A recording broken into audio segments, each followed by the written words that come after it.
welcome back to The Explainer. I am absolutely thrilled to have you here today because, let's be real, the AI landscape is going through a massive shift right now, and it is endlessly fascinating. We're actually seeing this strange paradox in the tech world.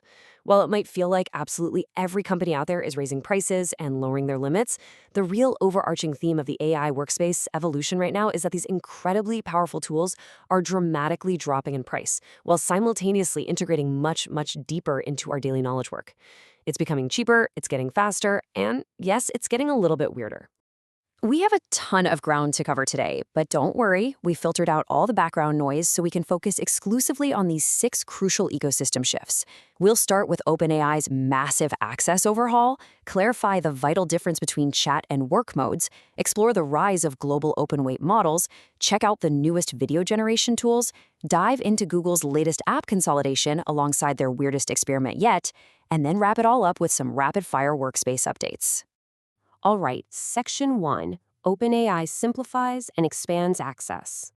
Okay, let's dive into this first major shift, OpenAI's huge interface and pricing overhaul for the GPT 5.6 models. The user experience has become so much cleaner. Remember how previously you'd open up ChatGPT and just get hit with this confusing wall of choices? You had to pick between Sol, Terra, and Luna, and then somehow guess which effort level you needed. I mean, how is the average user supposed to know the difference? Well, OpenAI finally realized this. So if you're on a paid Pro or Plus plan using regular chat, that confusing model picker is just completely gone. You are now always using their flagship model, Sol. The only thing you actually need to adjust is the effort level, which ranges from instant up to Pro. It just completely removes the friction from getting started. But here is the absolute biggest news, and it's a massive win for everyday users. If you have a free account or a Go account, you now have completely unlimited text access to the GPT 5.6 Luna model. Let me emphasize that. The limit literally does not exist. It is completely wild that they're offering a highly capable model to the entire world for free. It basically makes ChatGPT the easiest recommendation for anyone looking to bring a digital assistant into their workflow. And as these AI models become truly unlimited, how we view them is evolving right along with it. If you want a massive, portable way to view your AI agents right alongside your regular work without lugging around a physical second monitor everywhere you go, you've got to take a look at the Viture Pro 2 XR glasses. These give you a huge 146-inch full HD equivalent display right in front of your eyes at 120 Hz. They weigh practically nothing, just 63 grams, and you can comfortably keep your AI agent hovering in a virtual display while your main project sits on your laptop screen. It's an incredibly sleek hardware solution for just $299 that beautifully complements this whole new era of digital workspaces. Moving on to Section 2, Chat versus Work Mode Explained. Because OpenAI made these updates specifically to the regular chat interface, knowing exactly when to switch between chat mode and work mode is now the absolute secret to maximizing your usage limits on those paid plans. So I want you to think about your own workflow for a second. When you open up your AI interface, how do you actually make the distinction? Do you just use the exact same window for every single task? If you do, you're likely burning through your premium limits way faster than you need to.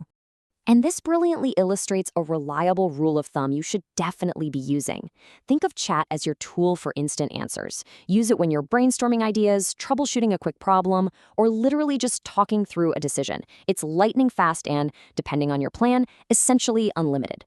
Work mode, on the flip side, is for finished results. Switch over to work when you need the AI to handle complex tasks involving files, doing multi-step research, or actually creating a tangible output, like generating a structured outline directly into a Google Doc. Keeping these two use cases separate will make your AI plans go so much further.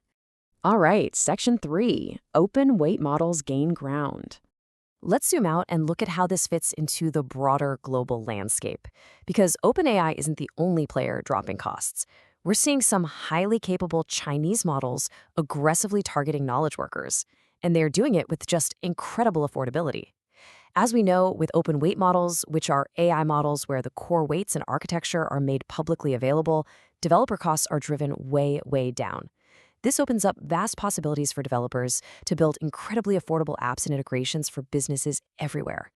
A perfect example of this is Alibaba's QN 3.8 Max. It's open weight, it's very capable, and it is ridiculously cheap. We're also seeing Kimiki 3 and their incredible new desktop application, Kimi Work. What's so fantastic here is that these developers clearly realize their users aren't just coders, right? They're everyday knowledge workers who need help drafting documents and managing a flooded inbox. Utilizing these highly affordable open-weight models is just a remarkably smart move for anyone looking for powerful workspace integration on a budget, especially since the desktop interfaces they're building are already rivaling the top-tier competition. Section 4. New Video Generation Tools. Stepping away from the text documents for just a moment, let's take a look at the creative workspace. We have some brand new experimental video generation models, but right now it is entirely a game of cost versus capability.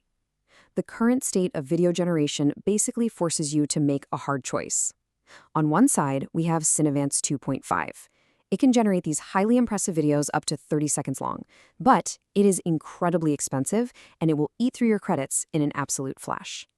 On the other side, we have a much cheaper alternative, WAN 3.0 by Alibaba. It looks really nice and it saves you a ton of money, but the trade-off is pretty extreme. Generation times can take well over an hour for just a single clip. So you either pay a premium for speed or you sit and wait a very, very long time for a cheaper output. And you know, as with all new AI tools, the results can sometimes be beautifully unpredictable. I decided to test out Cans 2.5 myself. I prompted it for this dark, eerie, stop-motion fairy tale where all the characters are carved out of wood. And my reaction when that 30-second clip finally rendered was literally, okay, that's terrifying, I don't know what I created here. It was aesthetically incredible for sure, but the model definitely still struggled slightly with facial consistency. The wooden notches on the character's head just kind of morphed from shot to shot. Still, the creative potential here is absolutely undeniable. Moving to Section 5. Google consolidates and dreams. Google has been making some major moves this week, starting off with some highly debated app consolidation. So the crucial point is this number right here. 800,000. That is exactly how many people pre-ordered the highly anticipated standalone mobile app for Google AI Studio. But Google just abruptly canceled it. They decided instead to incorporate those features directly into the main Gemini app. Naturally, canceling an app with 800,000 pre-orders caused a huge division online. But honestly, it's a very necessary move. Google has historically suffered from extreme product scatter. Bringing these tools into one unified place under Gemini is exactly what we need to reduce the confusion and actually streamline our daily workflows. But while they are being highly pragmatic with AI Studio, over in Google Labs, they are getting delightfully weird. They just opened up access to a tool called Google Dreambeans for US Pro users.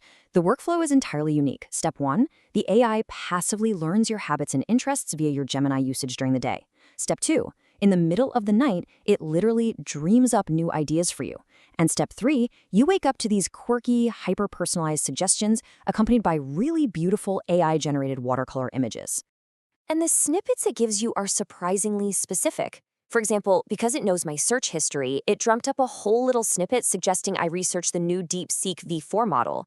Or, knowing I like Vietnamese food, it literally suggested I go try a plant-based Vietnamese bowl at a specific restaurant called Lotus Moon Veggie World in Boulder, Colorado.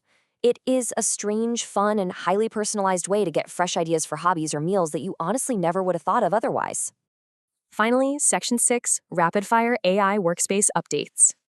To wrap things up today, if there is any lingering doubt in your mind, these 3 quick updates prove that AI is rapidly transforming from a simple chatbot into a highly dedicated digital coworker.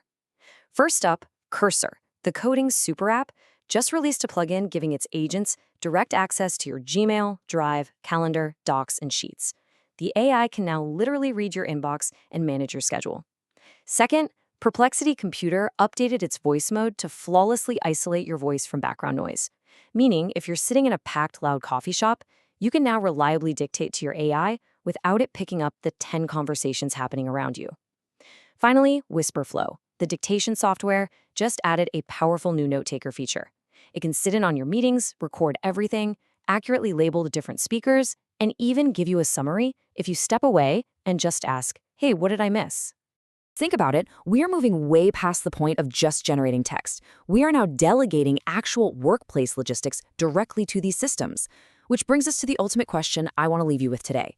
With limits dropping, access expanding, and these tools tapping directly into your emails and meetings, how will you integrate these new, incredibly affordable AI coworkers into your daily workflow? The tools are here, they are cheaper than ever, and they are literally just waiting for your instructions. Thank you so much for joining me on this explainer. I really hope this helps structure the latest ecosystem shifts for you, and I will see you next time.